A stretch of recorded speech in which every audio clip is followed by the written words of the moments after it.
썰맘 구독자 여러분 안녕하세요. 저는 남편과 함께 두 딸을 키우는 워킹맘입니다. 저는 어려서 아버지 어머니를 모두 여의었어요. 아버지는 제가 태어났을 무렵 병으로 돌아가셨고 어머니는 홀로 저를 키우시다가 제가 초등학교에 들어가는 것까지만 보시고 돌아가셨죠. 따로 의탁할 친척이 있었던 것도 아니라서 저는 그 이후로 보육원에 들어가게 되었고 이후로는 줄곧 보육원에서 지내게 되었습니다. 다행히 고아라고 놀리는 친구들이 있거나 하지는 않았어요. 하지만 부모님이 안 계시다는 건 누가 나서서 이야기하지 않아도 저절로 사람을 주눅들게 하는 일입니다. 원장님께서도 잘 대해주시고 보육원에서도 별 문제는 없었어요. 물론 부모님과 함께 사는 곳에 비하면 먹는 것도 조금 부족했고 입는 것도 넉넉하지는 않았습니다. 하지만 흔히 생각하시는 것처럼 다 해진 옷을 입고 다니고 맨밥에 된장국만 먹고 다니지는 않았어요. 보육원 생활 자체는 그럭저럭 살만했습니다. 하지만 보육원에서 한 발짝만 나오면은 상황이 달라졌어요. 누가 쳐다보는 것도 아니고 뭐라고 하는 건 더욱더 아니었는데도 저절로 어깨가 수그러지고 몸이 뭉클해졌습니다. 누가 말을 걸면 화들짝 놀라기부터 할 정도니 학교에서도 소극적으로 생활할 수밖에 없었지요. 그렇게 학창시절을 보냈습니다. 있는 듯 없는 듯 누구의 눈에도 띄지 않게 조용히 생활하다가 고등학교로 졸업했네요. 그러고 나니 곧바로 보육원을 나와야 할 처지가 되었습니다. 먼저 나간 언니 오빠들이 있어서 미리 준비를 하긴 했었지만 막상 나가려니까 막막하더군요. 다른 사람들에게는 보잘것없어 보일 보육원의 처마가 제게는 너무나 소중한 울타리였던 것이죠. 그래도 어찌어찌 보육원을 나와 세상에 첫 발을 내딛게 되었습니다. 그땐 그저 그날 하루만 바라보고 살았어요. 오늘 하루만 잘 지내자는 생각으로 매일매일을 견뎠습니다. 그렇다고 하루를 지내는 게 고통스럽거나 한 건 아니었어요. 다만 조금 외롭고 조금 무서웠지요. 그래도 그렇게 하루하루 버티다 보니 외로움에도 점점 익숙해지기 시작했습니다. 일도 손에 익어서 덜 어려움 없이 처리할 수 있었고 조금씩이나마 돈도 모을 수 있었죠. 지금의 남편도 그때쯤 만났습니다. 남편은 제가 일하는 마트에 상품을 납품하러 오는 배송 기사였어요. 특별히 잘생긴 옷은 없었지만 전체적으로 수더분한 인상이었고 무엇보다 제가 고아라는 걸 아는데도 다르게 대하지 않았어요. 보통 고아라는 말을 들으면 안쓰러워하거나 안타까워하는 동정을 보내는 경우가 많은데 당시의 남편은 그런 게 없었습니다. 그저 오늘 아침은 미역국 먹었어요? 처럼 별일 아닌 이야기를 들은 것처럼 그냥 넘기고 또 스스럼 없이 저를 대했습니다. 저는 그게 좋았어요. 그렇게 저는 남편과 점점 가까워졌고 그 후로 두 해를 더 만나다가 결혼하게 되었습니다. 물론 결혼이 그렇게 쉽지는 않았어요. 제가 아무것도 없는 고아였기 때문이었죠. 하지만 당시 남편이나 저나 고만고만했었고 무엇보다 절대 안 그럴 것 같던 남편이 저 아니면은 평생 결혼 안 하겠다고 떼를 쓰는 바람에 어찌어찌 결혼까지 하게 됐네요. 그때까지 전 남편이 참 좋은 사람이라고만 생각했습니다. 일단 사람이 모난 곳이 없이 둥글둥글한데 마냥 순하기만 한 게 아니라 결정적인 순간에는 자기 할 말을 할 수 있었으니까요. 그런데 그게 딱 저희 결혼식까지로 끝이 나버리더군요. 그 이후부터는 시어머니께 한마디도 못 대들게 된 겁니다. 저와 결혼하겠다고 나름대로는 용기를 낸 건데 이걸 웃어야 할지 울어야 할지 결국 결혼하고 나니요. 시어머니의 꾸정은 오롯이 저 혼자 감당해내야만 했습니다. 시아버님은 남편처럼 모던하신 분이라 제가 고아라는 걸 아셨을 때도 별 반응은 없으셨어요. 그저 자기들끼리 알아서 지지고 볶고 잘 살면 되지 뭐 라고 하시며 마셨지요. 하지만 시어머니는 처음부터 노골적으로 싫은 기색을 내비치셨습니다. 그걸 남편이 억지로 우겨서 결혼까지 하게 된 거였죠. 그런데 시어머니는 결혼을 하고 난 후에도 여전히 저를 싫어하셨어요. 처음엔 어쩌다 저런 고아가 우리 집에 들어왔냐는 정도였는데 제가 그냥 버티고 있는 것 같으니까 나중에는 자꾸만 저를 불러다가 온갖 잡일을 시키셨습니다. 어머니, 갑자기 무슨 일로 부르셨어요? 무슨 일은 무슨 일? 와서 저녁상 좀 차리라고 불렀지? 오늘 무슨 손님 오시기로 하셨어요? 그런 거 아니라니까. 저녁 먹어야 하는데 밥 차리기가 번거로워서 불렀다. 네? 번거로워서요? 너 표정이 왜 그러니? 시애미가 밥 차리기 번거로워서 며느리 한번 부르는 게 뭐 잘못됐니? 아, 아니 그게 그렇게 멀뚱히 서 있지 말고 얼른 저녁 준비해라. 아, 너희 시아버지 오늘 갈비찜 드시고 싶으시다고 하니까 가서 창부터 봐오고. 네, 그 갈비찜이요? 왜? 너 갈비찜 할 줄 모르니? 아니요, 할 줄은 아는데 시간이 너무 오래 걸릴 것 같아서요. 지금부터 준비해도 저녁 먹기 전까지는 안 될 것 같은데요. 그러니까 서두르라고 하잖아. 너는 왜 당연한 소리를 자꾸 하니? 얼른 가서 창이나 파와. 아, 그 단지 앞에 있는 마트는 고기가 별로니까 고기는 저기 사거리에 있는 정리점에 가서 사오거라. 네. 일단 저희 집과 시댁은 차로 30분 정도 떨어져 있습니다. 가려면 언제든 갈 수 있는 거리지만 아무 이유도 없이 저녁상 차리러 갈 거리는 아니었죠. 게다가 그날은 시어머니가 무슨 세상 망하는 일이라도 난 것처럼 호들갑을 떨며 일 끝나자마자 시댁으로 오라고 해서 간 거였어요. 그랬더니 자기 대신 저녁상을 차리라니 정말 황당해서 말이 안 나올 지경이었습니다. 그렇게 불러다 저녁을 차리게 할 거였으면 미리 준비라도 좀 해놓지. 갈비찜 먹고 싶다면서 재료도 안 사놓는 건 또 뭔가요? 아무리 압력솥이 있어도 갈비찜이 전자레인지에 3분 돌리면 되는 요리가 아닌데 그걸 장부터 봐오라는 시어머니의 심보가 너무 얄미웠습니다. 그 와중에 고기는 또 몇 가까운 마트가 아니고 걸어서 20분이나 떨어진 정육점. 누가 봐도 엿 먹으라고 하는 게 뻔히 보이는데도 어떻게 할 수 없어서 속에서 천불이 났습니다. 제가 일하는 마트에도 별별 진상 손님이 많이 오지만 이렇게 작정하고 진상을 부리는 경우는 또 처음이었네요. 그래도 저는 어떻게든 시어머니의 괄시와 텃세를 견뎌냈습니다. 제가 그냥 일반 사무직이나 사람 상대하지 않는 다른 일을 했다면 아마 하루도 못 견뎠을 거예요. 매일같이 진상들을 만나고 상대하는 게 일이다 보니까 시어머니의 진상짓도 그냥 그러려니 하고 어찌어찌 넘길 수 있었던 것 같아요. 그리고 무엇보다 제게는 시어머니의 진상짓을 감내하고서라도 지키고 싶었던 것이 있었습니다. 그건 바로 제 가족, 제 가정이었어요. 남편은 요즘 사람치고는 그렇게 약삭 빠른 편은 아니었습니다. 요즘은 직장에서 성실히 일만 하는 사람을 바보 취급하잖아요. 그렇게 해봐야 평생 서울에 집 한 채 못 사고 죽는데 회사 일은 그냥 용돈 버리고 다른 곳에서 돈을 더 벌어야 한다면서 푸잡, 쓰리잡 하는 게 기본이라던데 저희 남편은 그런 주변머리는 전혀 없는 사람이었습니다. 대신 성실하기는 정말 성실했어요. 비가 오나 눈이 오나 직장이 갔고 몸이 아파도 일을 쉬는 법이 없었습니다. 자기에게 주어진 일은 무슨 일이 있어도 끝을 냈고 자기 일을 다른 사람에게 떠넘기는 법이 없었죠. 그건 집에서도 마찬가지였습니다. 남편은 살갑거나 눈치가 빠른 편은 아니었어요. 하지만 집안에서 자신의 역할이라고 생각하는 일은 무슨 일이 있어도 어기는 법이 없었습니다. 가장으로서 돈을 벌어오는 건 당연했고 주말에 한 번씩은 꼭 자기가 집안 청소를 했어요.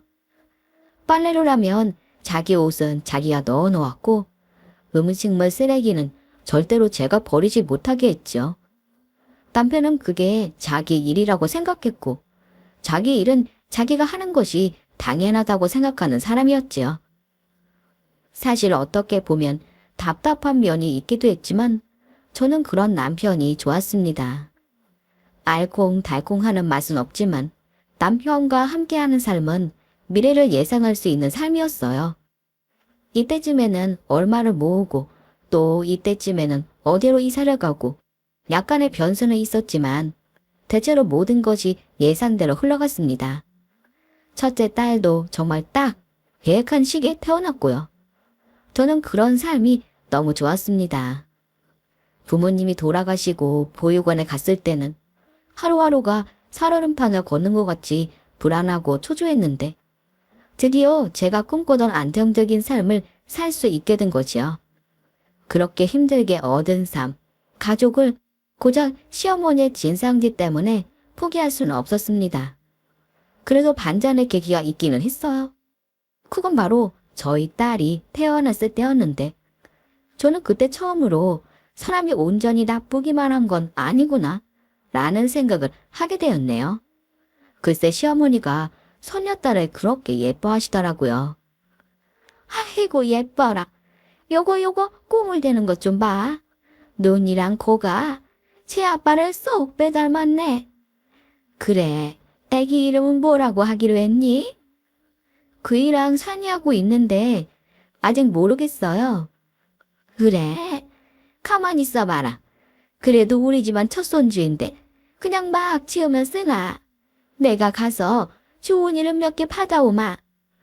네, 어머니가요? 왜? 할머니가 손녀 이름 받아오는 게 뭐 이상하니? 아니요, 그런 게 아니라 솔직히 어머님이 이렇게 아이를 예뻐하실 줄은 몰랐어요. 원래 내 자식보다 손자 손녀가 더 이쁜 법이다. 너도 나이 먹어봐라. 아유, 요 녀석 올망졸망 이쁘게도 생겼네. 솔직히 조금 많이 의아했습니다. 저한테는 그렇게 표독스럽게 굴던 시어머니가 소녀한테는 간이고 쓸개고 다 빼줄 것처럼 구시니까 두 사람이 같은 사람인가 싶은 생각이 들 정도였습니다. 그래도 시어머니가 저희 딸을 좋아한다는 건 제게는 좋은 소식이었죠.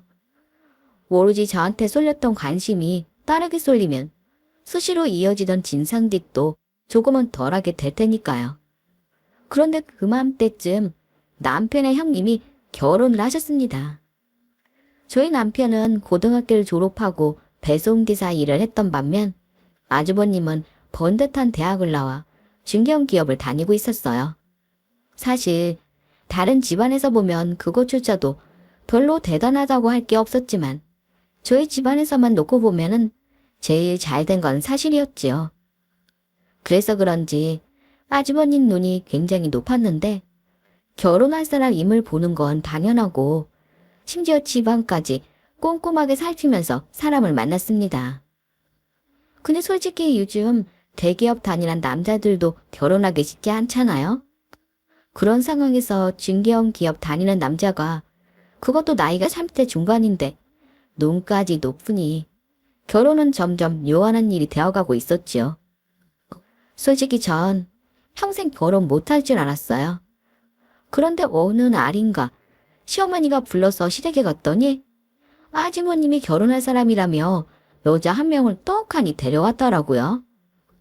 아무래도 아주버님이 나이가 있다 보니까 여자분도 30대 중반이었는데 인물도 그럭저럭 괜찮았어요. 거기까지만 해도 이건 그냥 로또 맞은 거나 다름없거나 생각했는데 글쎄 예비 형님의 집안이 상당한 부자라고 하더라고요.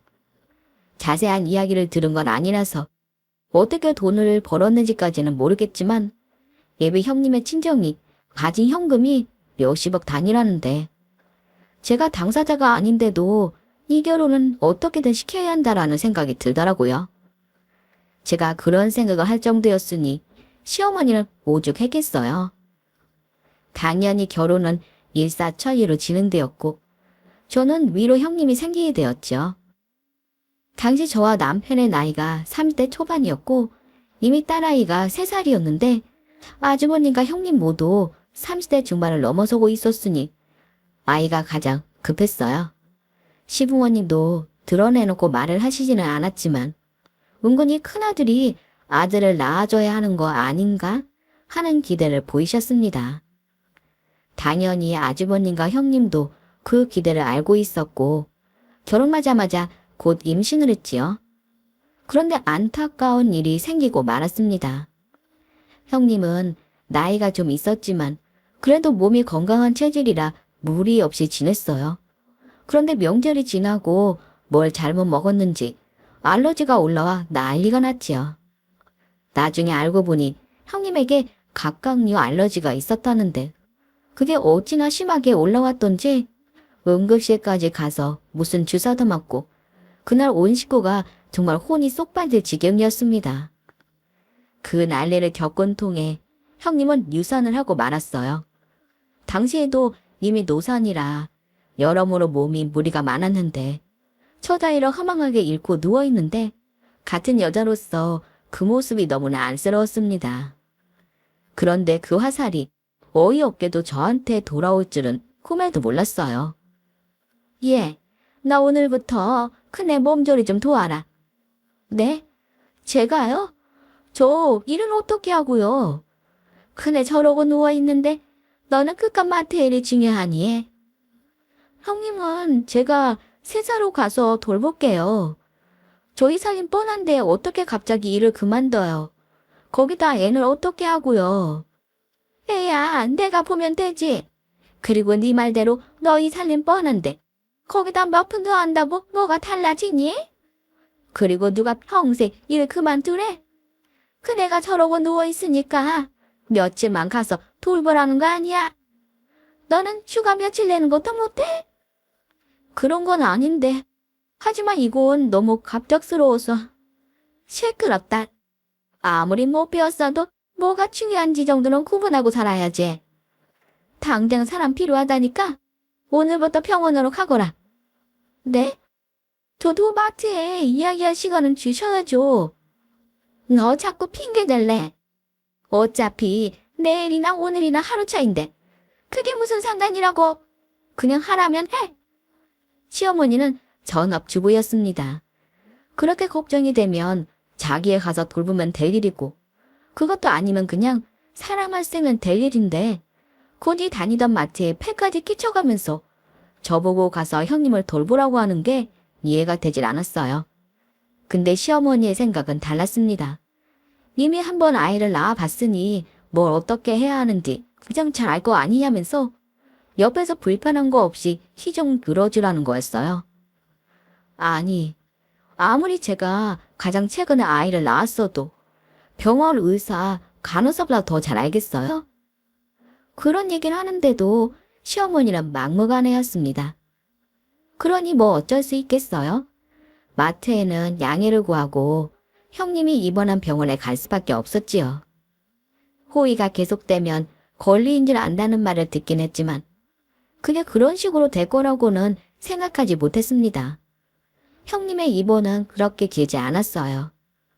그런데 그 며칠 때문에 저는 집안에서 완전히 최하위로 떨어지게 되었습니다. 시어머니야, 뭐 처음부터 저를 무시했으니 그렇다 치지만 병원에서 나온 후로는 형님까지 저를 하인 취급하기 시작한 겁니다. 동서, 이따 저녁에 우리 집에 좀 와줄래? 무슨 일 있으세요, 형님? 아, 별건 아니고 오늘 남편이 집에 회사 사람들 데리고 온다고 해서 내가 요리를 별로 못하잖아. 동서가 와서 상 좀 차려줘. 네? 상을 차리라고요? 그래, 간단하게 저녁상이랑 술상만 봐주면 돼. 그 정도는 어렵지 않지. 아니, 그럼 저희 식구들은 어떡하고요? 지영이 저녁도 먹어야 하는데. 뭐야? 동서, 지금 우리 집에 손님이 오신다는데 동서 딸 집에 밥 들어가는 게 더 중요하다는 거야. 도련님은 손 없어. 지영이 밥은 도련님이 먹이면 되잖아. 네. 아니, 왜 그렇게 화를 내세요? 알겠어요. 일 끝나고 갈게요. 하라면 그냥 하면 되지. 동서는 왜 쓸데없는 소리를 해서 사람 속을 긁어? 처음엔 그저 히스테리를 부리는 거라고만 생각했어요. 그런데 시간이 가면 갈수록 느낌이 오더군요. 처자일을 유산한 형님에게 저희 딸이 발작 버튼이 된 것이었습니다. 무슨 말을 하다가도 저희 딸 이야기가 나오면은 갑자기 눈이 헷가닥 뒤집어져서는 지금 그딴 게 뭐가 중요하냐라면서 난리를 치기 일쑤였습니다. 그땐 정말 죽겠더라고요. 같은 여자로서 아이를 잃은 형님의 마음을 이해 못하는 건 아니었지만 그걸 저한테 푸는 건 도저히 받아들일 수가 없었어요. 가뜩이나 위로는 시어머니가 날이면 날마다 진상짓으로 괴롭히는데 이젠 형님까지 히스테리를 부리니 정말 돌아버릴 지간이었습니다. 형님은 그냥 제 얼굴만 보면 난리였어요. 마트의 언니들은 요즘 세상에 동서지간이 만날 일이 얼마나 있겠냐며 얼굴 안 보고 살면 되지 않냐고 했지만 그게 또 그렇지가 않았습니다. 그건 다 시어머니 때문이었어요. 예, 너 동태탕 좀 끓여서 큰애네 집 갖다 줘라. 동태탕이요? 언제까지요? 언제까지는 뭘 언제까지야? 큰애가 먹고 싶다니까 이따 저녁 때 먹을 수 있게 갖다 줘야지. 네, 어머니, 저 지금 마트예요. 지금 어떻게 동태탕을 끓여서 저녁 때 갖다 줘요? 마트에다 얘기를 하든 배달을 시키든 그건 네가 알아서 해야지. 어머니, 이것도 일이에요. 그렇게 아무 때나 막 빠질 수 있는 게 아니라고요. 그리고 배달시키는 것도 되는 거면 그냥 형님이 배달시키면 되잖아요. 너는 식구한테 배달 음식이나 먹이고 싶니? 아무리 후진 마트라도 동태 정도는 팔 거 아니야. 동태가 문제가 아니라 너는 하라면 그냥 할 것이지. 매번 그렇게 말이 많아. 그네, 저녁 좀 일찍 먹는다니까 잘 맞춰서 갖다 줘라. 매번 이런 식이었습니다. 다시 말씀드리지만 시어머니는 전업주부예요. 큰며느리 챙기고 싶으면 집에 있는 사람이 챙겨야지. 왜 일하는 제가 시어머니 대신 형님을 챙겨야 하는 건지 이해할 수가 없었습니다. 그렇게 챙겨가면 또 좋은 소리를 듣는 것도 아니었어요. 동태탕을 들고 간 날에도 형님은 제 얼굴을 보자마자 인상부터 찌푸리며 짜증을 내더군요. 자식 있다고 유세 떤다는데 도대체 동태탕 어디에 자식 가진 유세가 들어있는지 이해를 할 수가 없었네요. 그렇게 시간이 흘렀습니다. 하지만 형님의 임신 소식은 들려오지 않았어요. 그동안에도 저는 시어머니와 형님 사이에서 고통받고 있었지요. 그런데 몇 년 후 형님이 40이 되기 직전에 기적처럼 임신을 하게 되었고 정말 우연히도 저 또한 둘째를 갖게 되었지요. 갑자기 며느리 둘이 모두 임신하자 집안은 난리가 났습니다. 특히 그렇게 마음고생이 심했던 형님의 임신은 식구들 모두를 웃음짓게 했어요. 무엇보다 제가 좀 살 것 같았습니다. 형님의 히스테리가 너무 심해서 정말 죽을 것 같았거든요. 제 임신도 기뻤지만 형님의 임신도 제 임신 못지않게 기뻤을 정도였습니다. 물론 거기서도 일이 곱게 흘러가지는 않았죠. 시어머니는 당연하다는 듯 형님의 몸조리를 제게 맡기셨습니다. 그네가 얼마나 어렵게 임신한 건지 알지? 옆에서 철저하게 시중해야 한다. 네. 저보고 형님 시중을 들라는 말씀이세요? 그럼 너 말고 누가 그 일을 해? 어머니, 저도 임신 중이에요. 형님이랑 산 딸도 똑같다고요. 너는 둘째잖아. 첫째랑 둘째랑 같니? 둘째라고 거저 낳는 건 아니잖아요. 지난번 일도 있고 하니까 이번엔 형님 그냥 친정으로 가시라고 하면 안 되나요? 어디 이 여자가 임신 핑계로 친정에 들락거리게 해. 쓸데없는 소리 하지 말고 네가 맞다. 걔 갑각류 알러지 있는 거 알지? 그거 특히 조심하고. 제 몸 하나 건사하기도 힘든 마당에 형님 수발까지 들게 되니 정말 죽을 맛이더군요. 그때쯤 돼서는 미안해서라도 마트에 더 다닐 수가 없었어요. 그래서 결국 오래 다니던 마트도 그만두고 팔자에 없는 전업주부 생활을 하게 되었지요.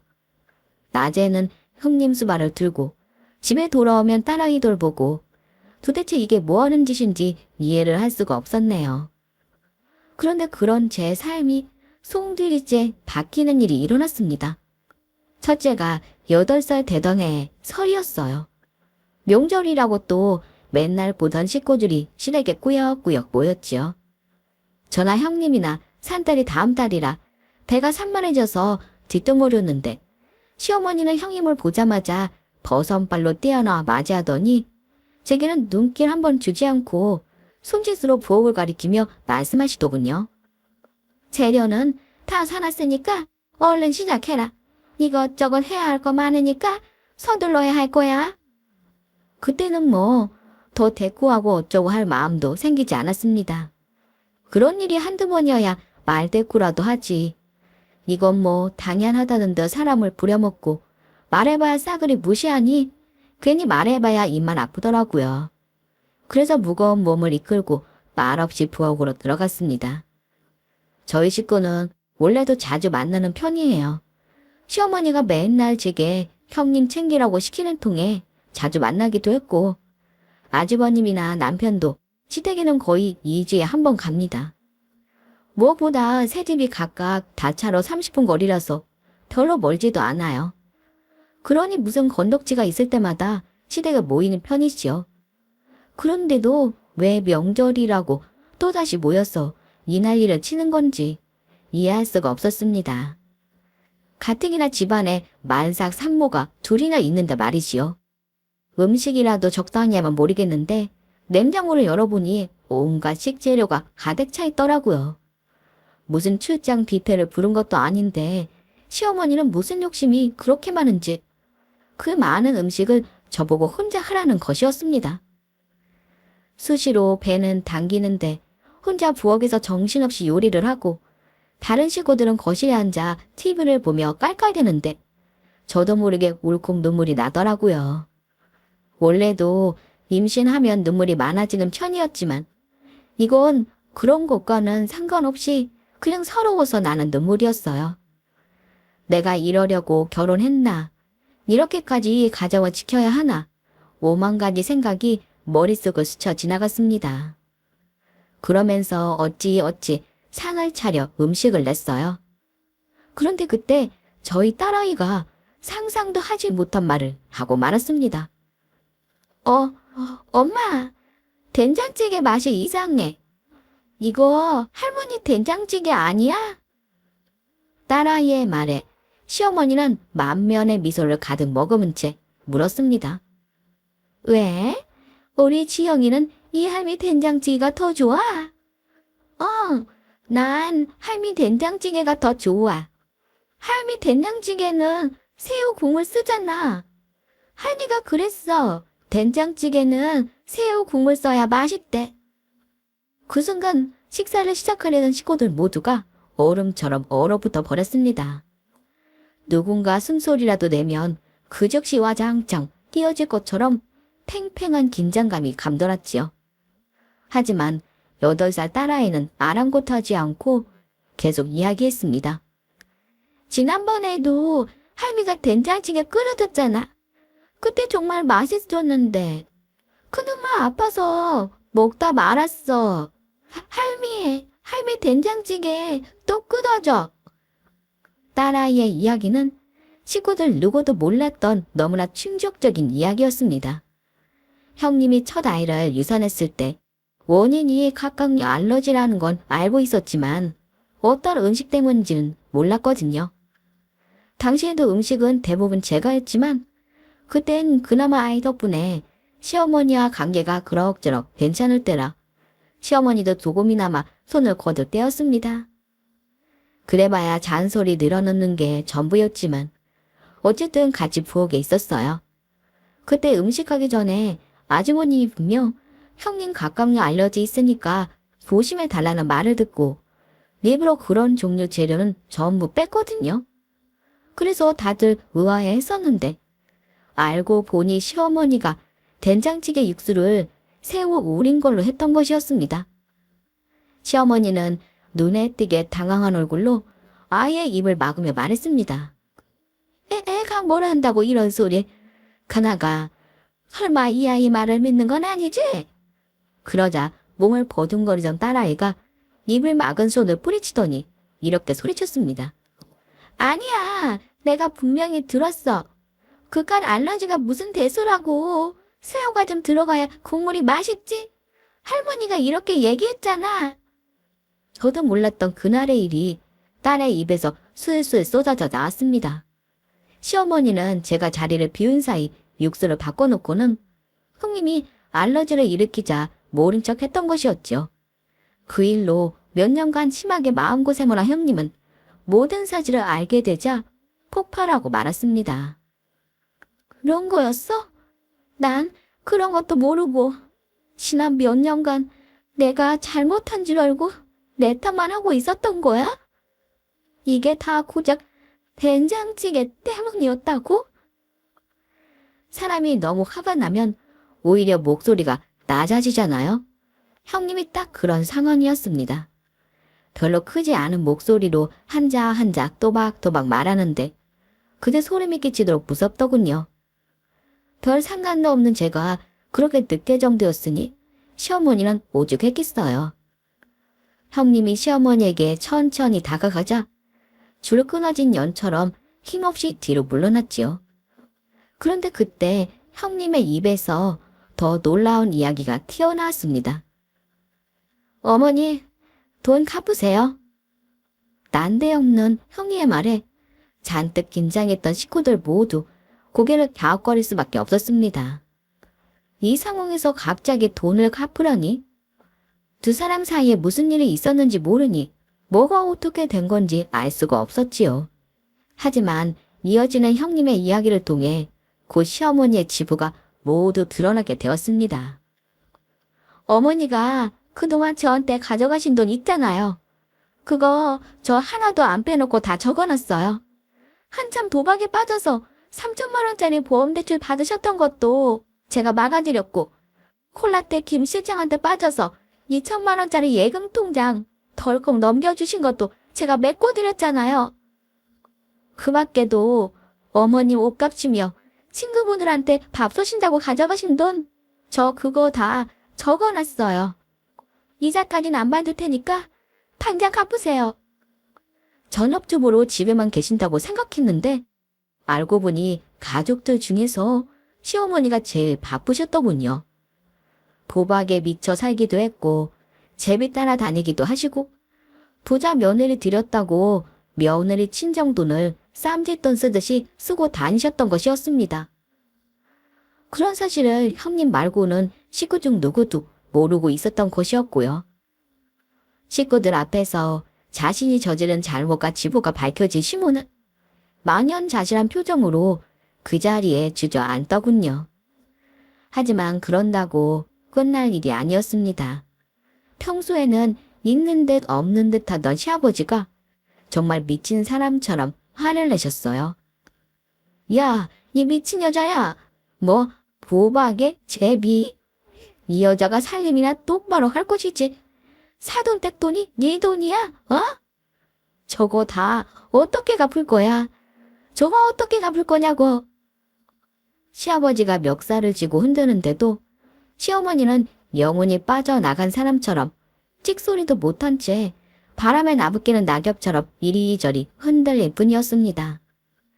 애초에 평생 돈을 벌어본 적이 없는 분인데 그 돈을 무슨 수로 갚겠어요. 한쪽에서는 도깨비로 변한 시아버지가 시어머니 멱살을 쥐고 흔들고 또 한 곳에서는 아주버님이 주먹으로 메꿔준 벽을 쿵쿵 찧었습니다. 형님은 그 자리에 주저앉아 소리 없이 오해하고 계셨고요.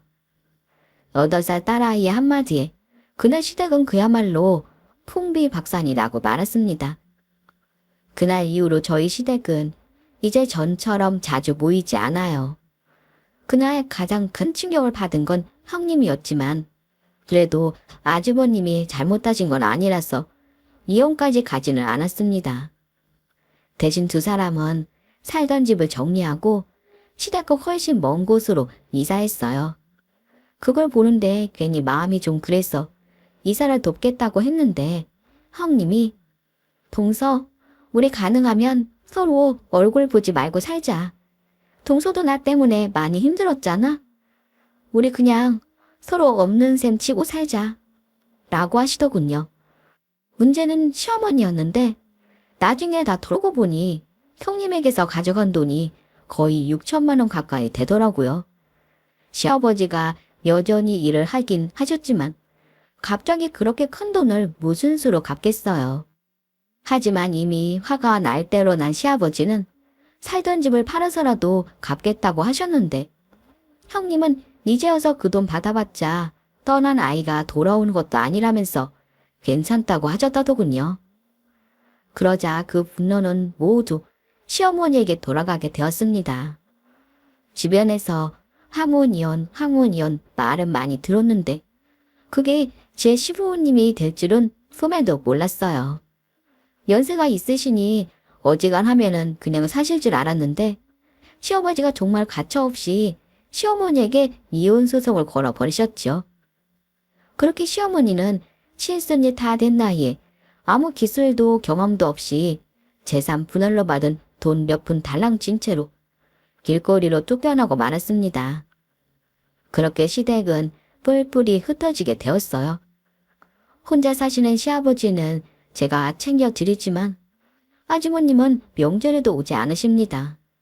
시아버지도 찾지 않으시고요. 가끔 전 시모에게서 연락이 오긴 하는데 사람이 죽으라는 법은 없다고 어디 식당에서 참모 비슷하게 하면서 사는 모양이더라고요. 저보고 시아버지 좀 설득해 달라고 하는데 글쎄요. 처부터가 싫은데 제가 누구를 설득하겠어요. 지금까지 긴 이야기 들어주셔서 감사합니다. 오늘 썰만 사연글에 여러분의 소중한 댓글 기다리면서 인사드립니다. 감사합니다.